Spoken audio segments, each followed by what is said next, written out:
சற்றுமுன் வெளியான தகவல் மகளிர் உரிமை தொகையில் முக்கியமான தகவல் வெளியிடுது. அது என்ன பார்க்க போறோம். நீங்க நம்ம சேனல் சப்ஸ்கிரைப் பண்ணாம இருந்தீங்கன்னா மறக்காம லைக் பண்ணிக்கோங்க, சப்ஸ்கிரைப் பண்ணிக்கோங்க. வாங்க வீடியோக்குள்ள போகலாம். தமிழ்நாடு அரசு வழங்கி வரும் பெண்களுக்கான மாதம் 1000 உதவித்தொகைக்காக ஆகஸ்ட் 17 முதல் சிறப்பு முகாம் நடத்துவதாக சமூக வலைதளங்களில் தகவல்கள் வெளியாகி இருந்தன.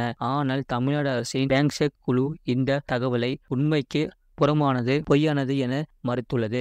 தமிழ்நாடு அரசு பெண்களுக்கு மாதம் 1000 நிதி உதவி தொகை வழங்குகிறது. இது பெண்களின் மேம்பாட்டுக்கான நடவடிக்கைகளில் ஒரு பகுதியாக பார்க்கப்படுகிறது. பெண்களுக்கான இந்த மாதாந்திர நிதி உதவி தொகை பெரும் வரவேற்பை பெற்றுள்ளது. இந்த நிலையில் சமூக வலைதளங்களில் ஆகஸ்ட் 17, 19, 20 ஆகிய 3 நாட்களில் மகளிர் நிதி உதவி பெறுவதற்கான சிறப்பு முகாம் நடைபெறும் என்கிற அறிவிப்பு வெளியானது. ஆனால் தமிழ்நாடு அரசின் பேங்க் செக் குழுவானது சமூக வலைதளங்களில் வெளியான இத்தகவலை பொய் என மறுத்துள்ளது. இது உண்மைக்கு புறமானது எனவும் தெரிவித்துள்ளது. இது போன்ற செய்திகளை உடனுக்குடன் அறிந்து கொள்ள மறக்காம சேனலை சப்ஸ்கிரைப் செய்யுங்கள், மற்றவர்களுக்கு தெரியப்படுத்த ஷேர் செய்யுங்கள்.